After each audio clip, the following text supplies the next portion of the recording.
Olá pessoal, muito boa noite a todos. Aqui quem fala é o Whindersson Suzano, sou analista de investimentos aqui na Valorama e vamos dar início ao nosso 10 minutos de economia aqui no canal do Valorama. Roda a vinheta.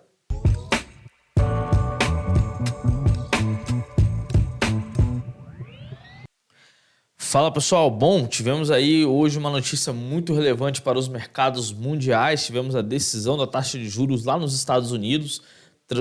Trouxemos aqui, na verdade eu trouxe para vocês aqui os dados aí, o relatório que a gente preparou, um mini relatório ali para explicar um pouco sobre a taxa de juros lá nos Estados Unidos.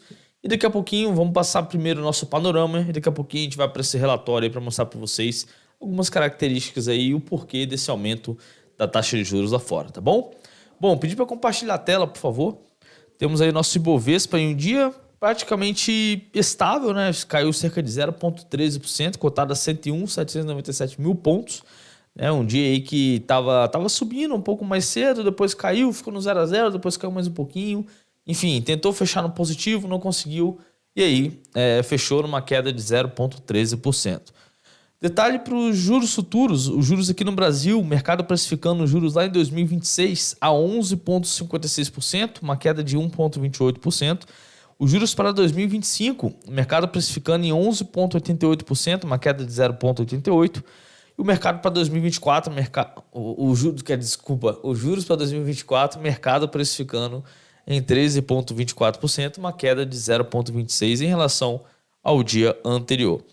A Nasdaq caiu cerca de 0,64%, o S&P caiu cerca de 0,70% e o Dow Jones caiu cerca de 0,8%. As maiores altas tivemos a Gol, que subiu 5,97%, a DXCO subiu 5,04%, a Azul 4,92%, a Edux 4,61%, a Localweb 4,45%, a BRF 3,95%. Já as maiores baixas ficou a Carrefour, que caiu 9,37%, Arezzo 5,52%, Açaí 3,12%, Pecar 2,69%, Cogna 2,55%, Embraer 2,5%. O maior volume negociado em relação à sua média foi a Carrefour, que negociou 4,92 vezes a sua média. Os balanços do Carrefour vieram aí o primeiro TRI de 2023, né?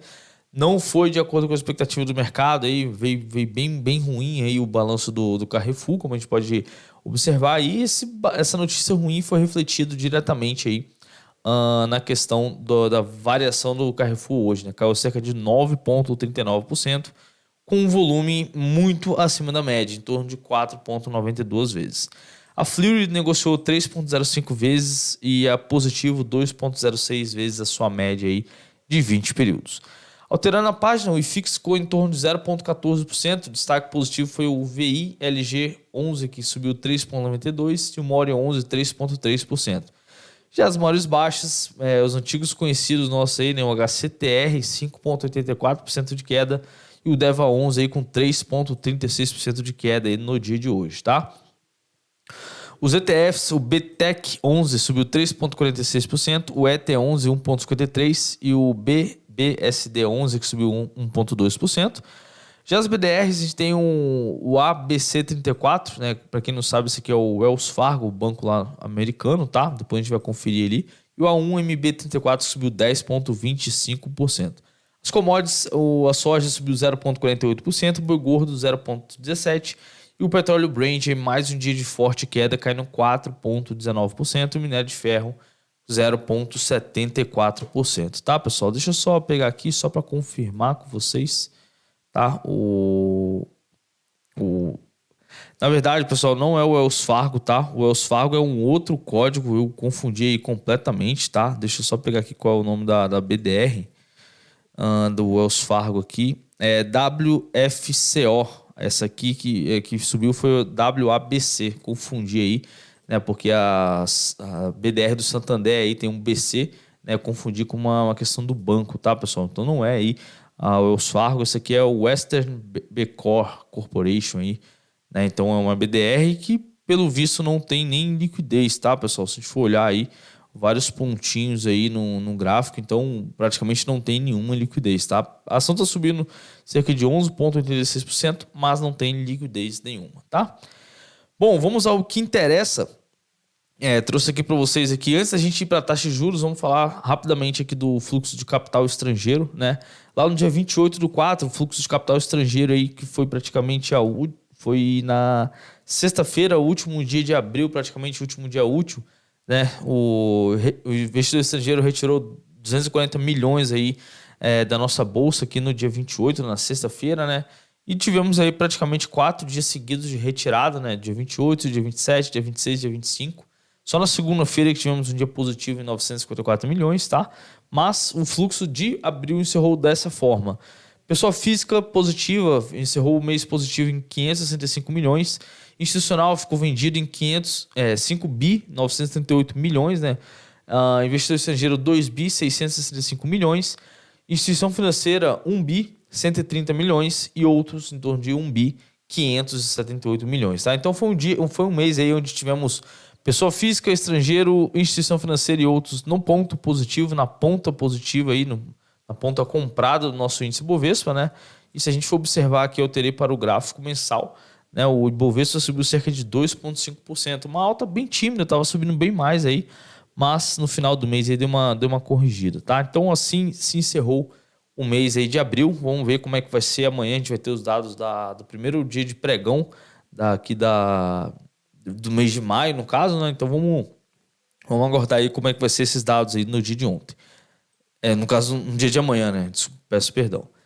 Vamos lá para o relatório da taxa de juros que eu trouxe aqui para vocês, tá? Taxa de juros americana. Para quem não sabe, esse relatório aqui a gente divulgou lá no nosso canal do grupo VIP, lá no nosso WhatsApp. Então, se você não faz parte, o link está aqui na descrição. Só clicar no link, você vai ser redirecionado lá, vai receber todas as nossas informações em relação ao mercado financeiro, tá? Vamos lá, aqui tá uma breve descrição aqui, tá, pessoal, da questão da taxa de juros aí. A gente explica por que existe a taxa de juros e qual a importância dela, né? E aqui a gente explica hoje qual foi a decisão, né? A gente coloca aqui hoje, 3/5, ocorreu a reunião do FONC, Comitê Responsável pela Política Monetária, e nessa reunião foi decidido um aumento de 0,25 pontos percentuais na taxa de juros, passando de 5% para 5,25%. Detalhe importantíssimo, esse percentual não era visto desde junho de 2006, tá? Antes da grande crise de 2008. Então, a taxa de juros aí realmente... o Banco Central aí aumentou bastante, né? Se a gente for olhar há um ano atrás, essa taxa de juros estava 0,50, né? Ficou bastante tempo aí nessa região aqui abaixo do 1, né? Abaixo do 1% aí ficou muito tempo abaixo, né? E a gente pode ver que um ano para trás, né?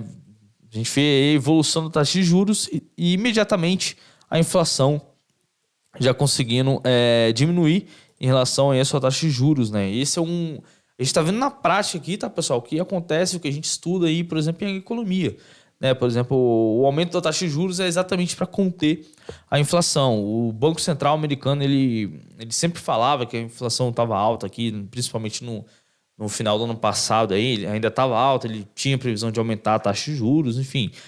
Aumentou, está conseguindo conter a inflação, né? E vamos ver aí até quando ele vai conseguir ter esse controle aí e continuar a inflação diminuindo, né? E quem sabe aí manter essa taxa de juros, né? Um detalhe aí que a gente colocou aqui no nosso relatório foi exatamente que o Fed não deixou claro se haverá novos aumentos nas próximas reuniões. Mas enfatizou novamente a importância da dependência de dados para tomar as decisões. Ou seja, ele vai basicamente, entre essa reunião e a próxima, que será lá no dia 14 de junho de 2023, ele vai esperar aí novos dados para ver se realmente vai precisar aumentar os juros ainda, se vai manter ou se vai aí, o que eu acredito ser muito difícil diminuir, né, a taxa de juros lá fora, tá, pessoal? Bom, esse é o relatório que eu queria trazer para vocês. Essa foi a principal notícia para o dia de hoje, né? Se a gente for olhar aqui, alterar aqui para o Profit, no momento da notícia, deixa eu pegar aqui o dólar futuro, tá?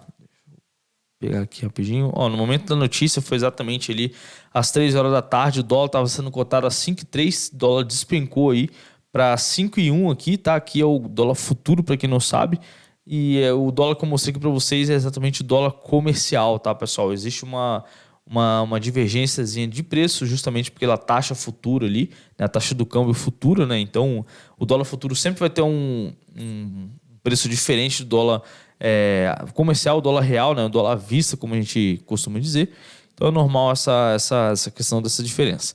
Mas esses foram os principais dados aí de hoje, tá, pessoal? Daqui a pouquinho a gente vai ter os dados do Banco Central aqui no Brasil, tá? A decisão da taxa de juros. Às 6 horas até umas 6h30 ali já deve sair esses dados, tá? Então vamos ficar no aguardo aí. A previsão é que venha manter essa taxa de juros, ele não deve fazer alteração, tá? Mas, claro que tudo pode acontecer, a gente não sabe ainda a decisão e vamos só saber daqui a pouquinho, tá? Inclusive, a gente deixou uma enquete lá no nosso Instagram, tá? Também no nosso grupo VIP do WhatsApp, para vocês comentarem o que vocês acham, se a taxa de juros vai subir, se vai cair, se vai manter, enfim. Então participa lá, vai ser muito legal essa participação de vocês com a gente, tá, pessoal? Então fique à vontade para deixar lá o seu voto, tá bom? Bom, então aproveitando, já me despeço por aqui, pessoal. Um grande abraço a todos e até mais. Tchau, tchau.